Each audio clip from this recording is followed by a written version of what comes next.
Well, we got another build completed here. This one was a lot of fun to build. The Leon Lee case is a very good case for building PCs. It's a higher end case, of course, with a lot of cool little doors that you can open and close and get in there. But I'm going to get to the price of the build in a moment, but I just want to let you know that this build is a Ryzen 7 3800 XT plus the Sapphire Nitro 5700 XT graphics card from AMD. High-end build, good build. Obviously, there's higher-end builds from this, but if you're looking for a solid build that's going to last you, this is a pretty darn good option. So I'm going to go through the parts and the prices, and we'll go from there. So looking at the prices, I want to make sure I'm very clear. If you were to do this build as is, as it was built by me, all the parts combined is around $1,530. I'm going to make sure that I list in the title of this video exactly how much this PC would cost if you were to do it without as much hard drive space, or maybe if you chose a different cooler, things like that. But I want to make sure you see exactly what went into this build. We did the ASRock's X570 Gaming 4 motherboard. No Wi-Fi, no Bluetooth on this, just bare bones X570. Very good motherboard as well. We went with the Ryzen 7 3800 XT. One thing that you got to know about this is that it does not come with a Wraith Stealth cooler. It doesn't come with a cooler at all, no air cooler. So you have to buy your own cooler with that. Now, the one that we chose here was the MSI MAG Core Liquid 360R. And so it's 3 fans. It's for $160. You don't have to go that high end of a cooler. This is one of the newer coolers on the market. You could go for maybe a 240 millimeter cooler just with 2 fans, or even a single fan if you really wanted to, or just go air cooling. But this is where you could definitely save some money on making a build like this. You can get the Noctua NHD15 for around $100 and have equally efficient cooling for sure. It's probably just not as pretty. Below that, we have the GPU, the 5700 XT. I just put a generic price up here. If you went with the Nitro, you're probably looking at a more $470 graphics card option. You can get the 5700 XT for around $400, $420, depending on the brand you go with. The Gigabyte RX, the Gigabyte version is actually very good for $420. The power supply, we went with the 700 watt power supply. 850 watt would be good too. Most people overstate how much power they need in their PC. 700 watts is plenty. A lot of times, though, if you can, maybe try to get bigger if you can keep it without breaking the bank. For storage, we went with an M.2 drive, a 1 terabyte M.2 drive, a Generation 3. So we didn't go crazy on this one, and I don't think you need to go crazy either. If you do want to go higher end, you can get a 1 terabyte Generation 4 M.2 for around $200. Do you need to? In my opinion, no, at least not yet. You can get great load speeds on just the Generation 3 M.2s. Now, here's where it's different, is we also added 8 terabytes of hard drive space. For $175, you can get 8 terabytes for $155 at times on Amazon from Seagate. This is where you can probably take off that. Like, you can be fine with 1 terabytes of storage as well if you're just building a PC just to get up and running. You can have 500 gigabytes as well. That's all you need. So if you wanted to shave some money just to get you started on the PC, start with the M.2 storage device for $60 for 500 gigabytes or so. That's what you can get. As far as RAM goes, you don't need 32 gigabytes of RAM to run games, but you would want 32 gigabytes of RAM if you're going to be doing video editing. So we went ahead and grabbed 3200 megahertz RAM for $116. You could go to 3600 megahertz RAM, or if you really wanted to go crazy, into 4000 megahertz RAM as well. For gaming, you definitely want no less than 3200. This is actually great speed for gaming. Obviously, you can game at lower speeds, but with modern technology, get at least the 3200 megahertz RAM kit. If you can, maybe upgrade to 3600 megahertz when you can in the future. But those run probably in the 160 range for 32 gigabytes if you wanted to get 3600 megahertz of RAM. We didn't add any fans. The fans came with the case as well. No PCIe cards or USB cards added, but you could and you wanted to. And the Leon Lee Land Cool 2 case is only $80, and it comes with fans inside of it. It's a good case. Be forewarned, it's a heavy case. So all in all, for this exact build, it's around $1,500. But I think that you could do this build as is for maybe, let's say, $1,400 parts. If you take some things off, I'll do maybe maybe in the title and description, I'll explain that a little bit more after I do a little bit more processing on that of exactly what would be, for a bare minimum, this build with 500 gigabytes of storage, what you need. So that's that. Let me get to the build video, but this is a great build. You treated yourself well, and it was a lot of fun building. For this build video, we're going to start with the motherboard as I always do. I'm going to go ahead and open up my RAM slots over here because we're going to put all 4 in. I like having all 4 RAM slots filled. It's awesome. But we're also going to start with the CPU chip, though, to put that in. So what I have is I have the Ryzen 7 3800 XT, a 8-core, 16-thread chip. To put these in is actually really simple. There's only one way to put it in. And technically, you can look at the bottom left-hand corner of the Ryzen chip, which will align with the bottom left-hand side of this little chipset. But I raised this up, and I'm just literally plopping it in. It will not fit any other way. So if I just turn it a little bit, you'll notice no matter how I turn it, it won't fall into place. So you're not going to really make a mistake here. So I'm going to go ahead and turn it the only way it'll fit, and it literally drops in. I did nothing to make it drop in, and I simply close this down. Now, eventually I will take these off. These are for the brackets for a cooler. For the Ryzen 7 and 9, they sometimes have a Wraith cooler that they can put on top. But because this is actually keeping a backplate, there's a backplate behind the motherboard right there. That backplate needs to stay on there for the water cooler we're going to put on later. So I'm going to keep that there. Now it's time to put on our RAM. And so I'm going to have my RAM sticks over here. These are all 8 gigabytes each. I'll kind of show you the model. The 4 is a RAM. Let me kind of zoom in here. Come on, zoom in. There it is. Okay, so these are 8 gigabytes. And the latency is 16. So these are really good sticks. 3200 megahertz speed. So how to put these in, it's actually really simple. You just basically plop it in, and it snaps into place, and you just put it down. I'm going to kind of pause the video so I can do this with 2 hands, but that's what I'm going to do. That is looking really good. All 4 are in, so you now have 32 gigabytes of RAM sitting right there. That is cool looking, I got to say. All right, so now we're going to take our NVMe, and I'm going to have to pause it again as well, but this literally just fits in. Hang on, let me turn it the right way. This is 1 terabyte of the Inland brand, excuse me. It literally sits right here. Now, this is the main slot for the M.2 drive, and you just squeeze it on in there. Let me go ahead and push this in. There it is. And I'm going to screw it down, obviously, on this side with the motherboard's M.2 screw, which is right here.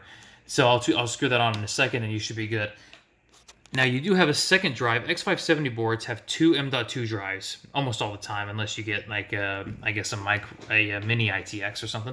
But here you have one, and here you have the other. They both should be Generation 4, and I can verify that in the user's guide later. But almost always the top one's a Generation 4. Now, your M.2, I believe this one's a Generation 3. Yeah, you can see on the top there, Generation 3. NVMe 3.0 times 4. That's fine. It's still going to be super fast. But just so you know, this board can handle Generation 4 if you ever want to upgrade in the future when they become a little cheaper. But Generation 3 is uber fast already, and you're going to see incredible load times. So let me go ahead and screw that on, and we should have that installed. All right, so we're good to go. Everything is on nice and tight. And let me just explain the motherboard, I guess, real quick. So this guy here, does it have plastic on top of it? I think it does, yeah. Ooh, that looks good. Oh, that feels good. All right, so this guy right here is your chipset. The X570 chip is actually right beneath here. It gets hot because it kind of controls the motherboard and what it does. So that has a nice heatsink on top from Phantom Gaming, really nice. And then you have the heatsink that controls the VRM, or the voltages that are coming into the motherboard from the power supply. So that's what all these are, and you can see you have a lot here, and that just shows you this is actually well heat-synced. It should stay cool. Like, this is designed for slight overclock, and if you really want to go into it, you can overclock it. Just make sure you're careful about it, but that's what this is designed for. It's designed to take a significant amount of heat and keep your computer chip protected. So what I'm going to do is I'm going to go ahead and put a pause on this and get the case ready so that we can plop this into the case and get the air cooler installed. All right, so now I got the case out here. This case is absolutely incredible, I have got to say. It's got a swinging door, swinging panels on the back, on the front and the back, and the hard drive cage is actually very easy. You just pop it open, it becomes a drawer, and you pull it out and pop it in. And that's how it keeps it stable. That is super, super easy. So we're going to be having fun with this here.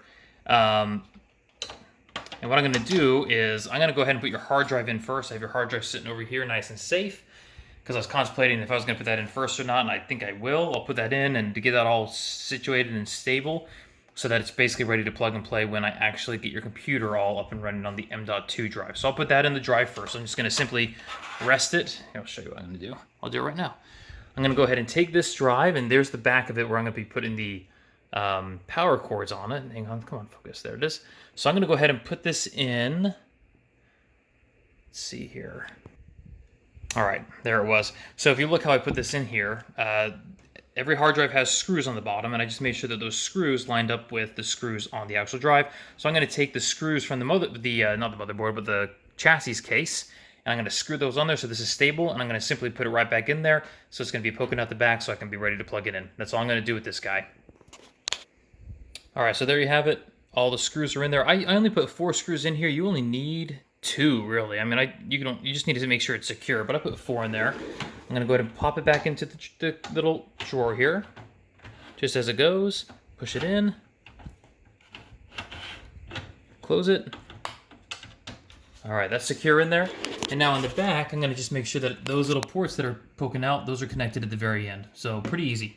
And I just made sure I grabbed the screws. There are a couple of different screws in here, but I can tell that these are for the motherboard, the ones that have, hang on, focus on this. This guy here is for the motherboard. When I screw that down, I just know from experience that's what they look like. So I was using ones that looked like this, didn't have that little divot in them. And that's the one I use for that. I don't think it'll matter too much as long as it works, but that's what I'm going to do.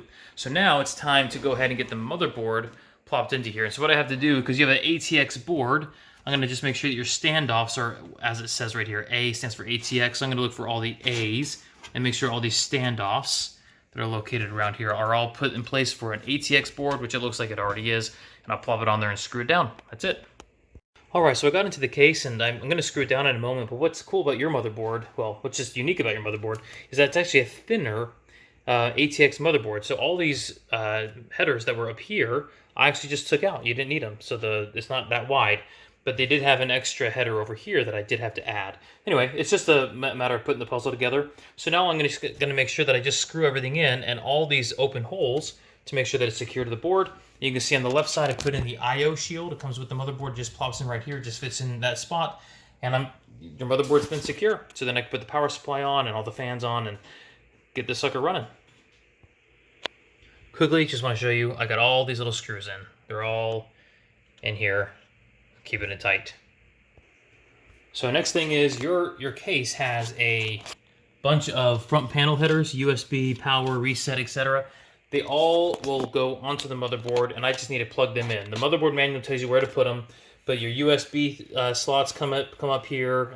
Your audio comes in here, and I'm going to put them all in and explain that as I go. But all those cords, let me lift this up carefully. Oh, it's heavy actually. All those cords are, man, you can't even see it there. They wrap them around. But here's they're kind of like all in here. Anyway, they're all in here, coming down from that. Coming from the top of the case, and I just got to plug all those in, and I'll explain those after I plug it in. I had to get access to the back again, but these are all the cords I was talking about. All these cords need to go to the front panel.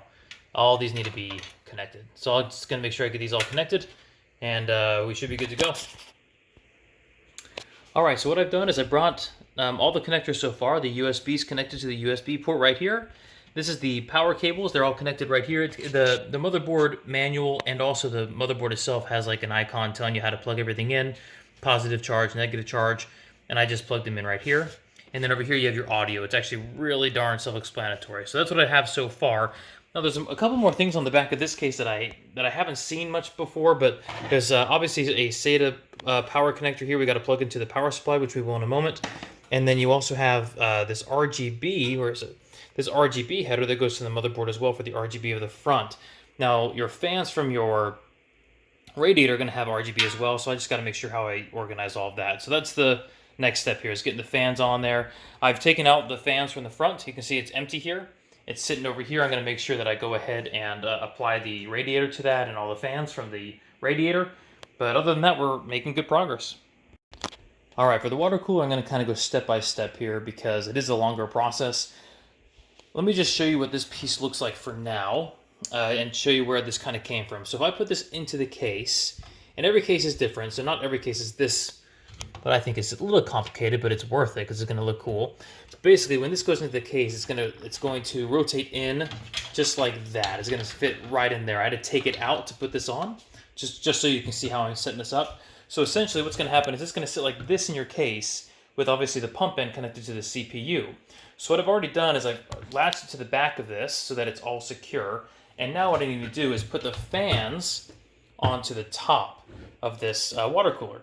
So I basically am going to take the fans that came with it. I'm going to use the longer screws here to screw it all the way down to get the 3 fans on top of this cooler. Now the reason I like to have the pump cords going to the top of this is because in normal water cooling, most people do when they do water cooling, they actually put it at the top of the case with the pump, with the CP, with the I guess you can call the pump tubes going down towards the CPU. And most people say that that's the best way to circulate the water. So I'm just going to apply that practice to this as well, just to be safe. All right, so as you can see, all the fans are on top and they're all screwed down. Now the reason they're facing this way, right, with the shield on the outside is because this is the blowing air inside. So when this is facing up into the case like that, those fans are going to be blowing air inside the case. They're intake fans is what you can call them. And inside the case, you also have air out and air out up there as well. So we'll just make sure we keep those there, but we're going to have the nice RGB fans facing right into the case, bringing the air in from the front. All right, so now she's in there, really sturdy. Now I got to get this is going to go obviously on top of the CPU chip right there, so we'll get that on in a second once we get the thermal paste ready and we get those brackets off and we get the plate on there. But on the back, you can see I have all the fans. It looks messy on the back here, but I have all the fan cords and all the RGB lighting cords all in the back. We'll explain that in a second once we need to put that in there. But it is looking dang good right now, so we'll just go on from here and get that plate on with the metal brackets as the directions tell me to do it. Okay, so before I put the pump on the actual CPU chip, I want to show you what I've done. So this is your fan pump header at the very top. You see how it says WP up there? That's what I've attached the cord for the pump itself. I just followed the cord. There's a cord specifically for the radiator that I attached to that water pump. The reason you want it on the water pump is because that one's always going at 100%, and you want that for your computer. Now, these fans, what I've done for the fans is I've used the included... Let me see if I can find it now. Here it is. This fan splitter. So what this has is this has three fan splitter that I was able to connect all 3 of those front fans to. And the end of this is what's connected to your motherboard. So this right here, this CPU fan, or this case fan here, that little header right there, is actually what's controlling all 3 fans on this side. It's just a splitter, very commonly used. So I'm going to make sure that I bring these ones, the one for the exhaust at the top and the one on the exhaust on the left, I'll connect them to another fan header somewhere on here that's remaining. I might have to use another splitter. That's fine. But all the fans should be working here in a moment. But first I want to go ahead and get the water pump put on that computer chip. All right, so it's time to put this guy on. So I'm actually glad I kept these on there because the AM4 the socket for the AM4, which this one is, the setup for this water cooler is to simply do this. You basically take a bracket.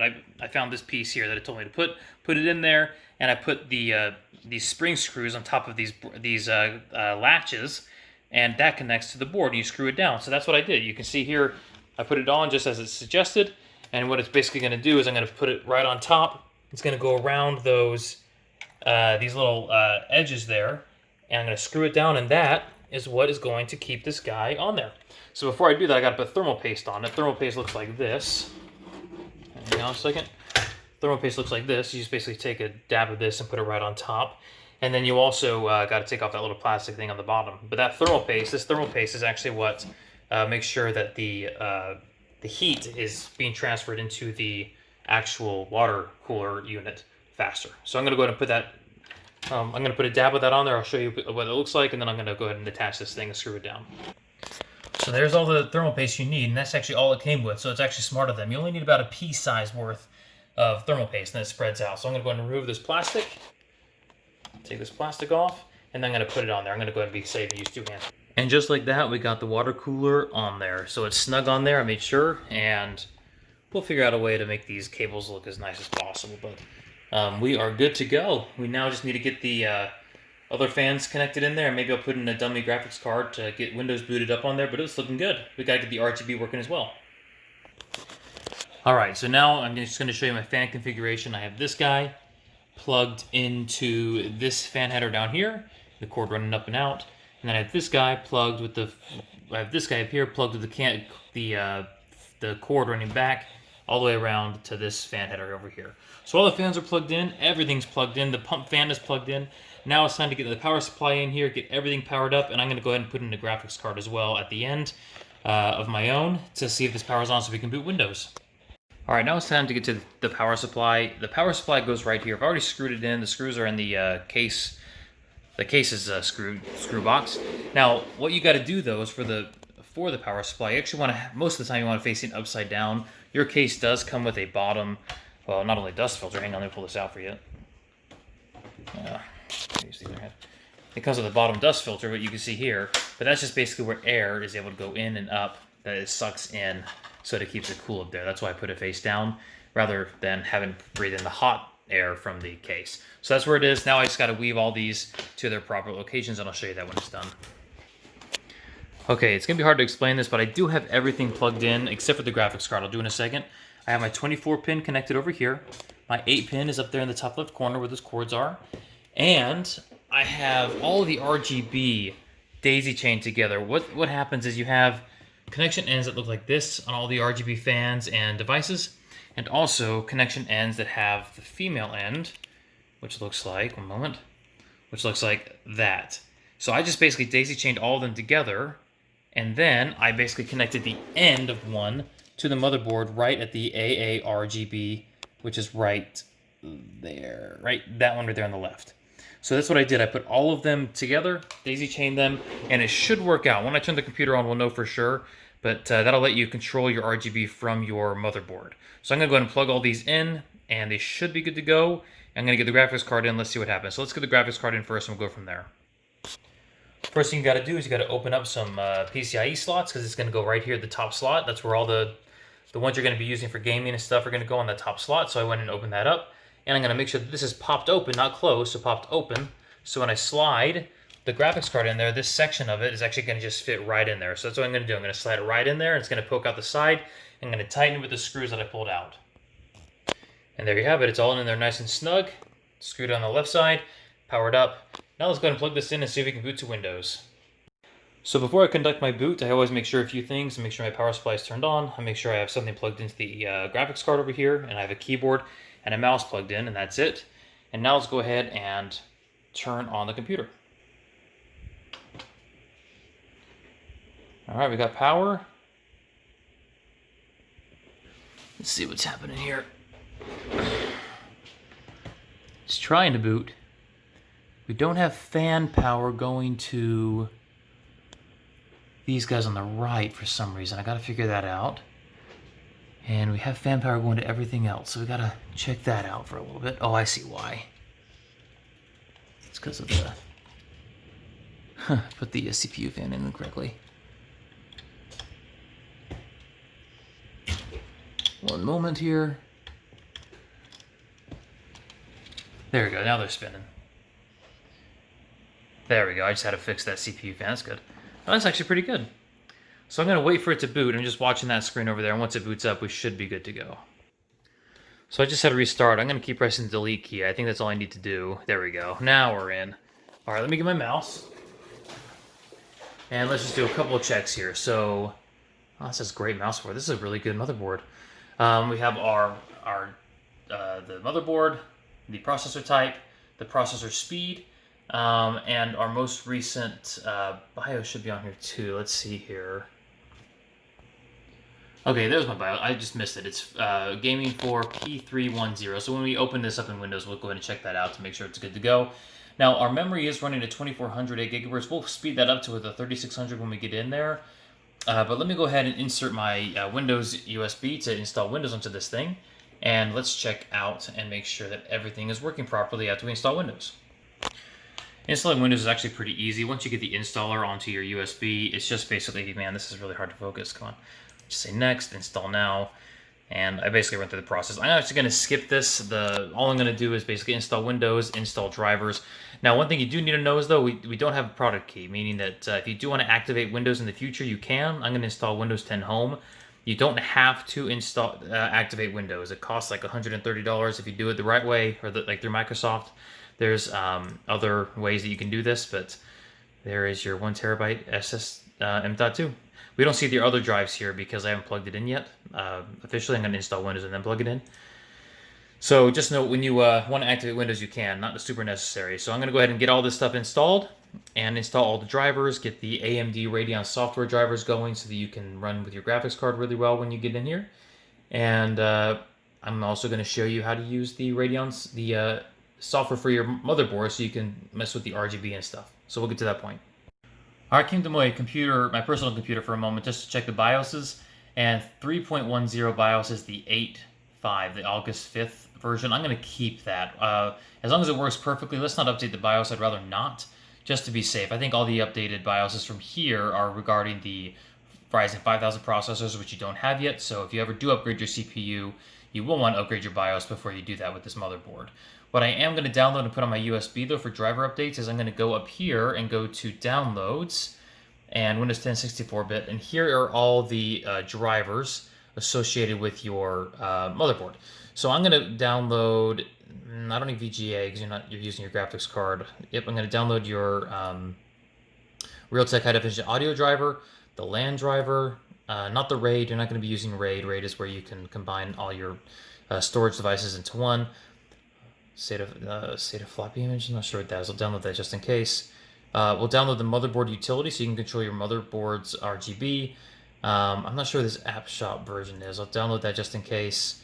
Don't need Norton security. Don't need restart. Nah, I don't need all this. Hazelrock Polychrome RGB. Yeah, I mean, we'll check all this stuff out. So I'm going to go ahead and check all these out, see what they are, and put them onto my USB and download them onto the computer. And that's what the drivers are all about. So I'll do all that and figure it all out, and we'll figure out how to set up the RGB. Okay, everything's up and running. I want to just show you something I'm having a hard time with, and I don't know why. So the RGB connector cable, let me get my flashlight out, it's right down here to the left, like I showed you before, right here. It's called the ADD addressable RGB. Now, I've connected them all so that the motherboard can control the fans and the centerpiece there for the motherboard. The problem is this right here, the mesh outside is not getting controlled. On the top, you have the ability to change your own colors and styles of the outside, and you can technically connect that to the inside if you don't have the RGB header connected to the fans in there. But you want to be able to control it from your motherboard, I feel. So I'm trying to figure this out, but I've got everything connected together with these RGB connectors. They're all linked. I mean, you have one end that's open. That's okay because the female end of the front panel is connected in. So I'm just not really sure what's happening. So let me just say what you can do. You can either keep it the way it is and control the outside with these buttons up here. You can see how I'm just controlling it with these buttons up here for the outside. And then for the inside, you can come in here to the addressable LED app from the ASRock software. And you can actually control, let me see if I can open this up a little bit. So right now it's red.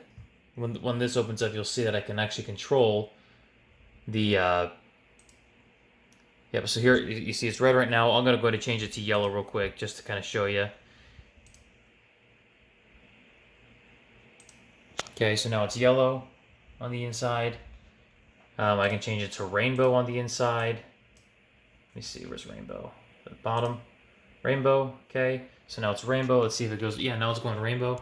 But see how it's all nice and neat? But the problem is that it's not changing on the front at all. The front's just doing its own thing. So the computer's working. I can't figure this out right now. Maybe there's something that you and I can kind of figure out together. I'm just not, everything's connected the way I think it should be. Maybe there's some forums we need to look at. It's kind of out of the scope of what I know that you need to get going and rolling. It's just lighting. We can figure it out later. But that's what's going on with the RGB. So you have two options. Control part with the software and the other part with the buttons up here. Or I can make it so that you can control everything with the buttons up here and not even worry about using the motherboard software to control the RGB. It's kind of whatever you want in that case until we can figure out the ultimate solution of why in the heck this is not able to get controlled even though it's plugged in by the motherboard. I don't know why that's happening.